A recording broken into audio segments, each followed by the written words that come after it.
നാളെ ചൊവ്വാഴ്ചയോടുകൂടി ചേർന്ന് വന്നിരിക്കുന്ന അധികമാസത്തിലെ ചതുർത്ഥിയാണ്. ഈ ഒരു ചതുർത്ഥി ദിവസം നമ്മൾ ഭഗവാൻ ഗണേശനോട് എന്തൊരു കാര്യം പ്രാർത്ഥിച്ചാലും ഭഗവാൻ അത് നമുക്ക് സാധിച്ചു തരുന്നതാണ്. ചൊവ്വാഴ്ച വരുന്ന ചതുർത്ഥി ആയതുകൊണ്ട് തന്നെ മംഗള ചതുർത്ഥി എന്നാണ് ഇത് അറിയപ്പെടുന്നത്. ഭഗവാൻ തൻ്റെ ഭക്തരുടെ എല്ലാവിധ തടസ്സങ്ങളും നീക്കി ആഗ്രഹ പൂർത്തീകരണം നൽകുന്നൊരു ദിവസം കൂടിയിട്ടാണ് നാളെ. നാളത്തെ ദിവസം നമ്മൾ 3 ദീപങ്ങൾ ഭഗവാന് മുൻപിലോ അല്ലെങ്കിൽ ഭഗവാനാണെന്ന് തന്നെ സങ്കല്പിച്ചുകൊണ്ടോ കൊളുത്തി അതിന് മുൻപിലിരുന്ന് ചൊല്ലേണ്ടുന്ന ഒരു മന്ത്രം, ഒറ്റവരി മന്ത്രമാണ്. പൂർണ്ണമായ വിശ്വാസത്തോടുകൂടി ഇത് ചൊല്ലി ഭഗവാന് അവിലോ ശർക്കരയോ കൊഴുക്കട്ടയോ ഒക്കെ സമർപ്പിച്ച് പ്രാർത്ഥിച്ചാൽ നിങ്ങളുടെ ആ ഒരു ആഗ്രഹം നടന്നു കിട്ടുന്നതായിരിക്കും.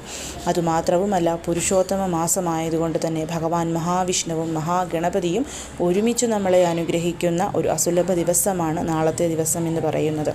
നമ്മൾ ചൊല്ലേണ്ടുന്ന ആ മന്ത്രത്തെക്കുറിച്ച് അറിയണമെങ്കിൽ താഴെ കാണുന്ന ആരോ ബട്ടണിൽ പ്രസ് ചെയ്താൽ ഫുൾ വീഡിയോ കാണാവുന്നതാണ്.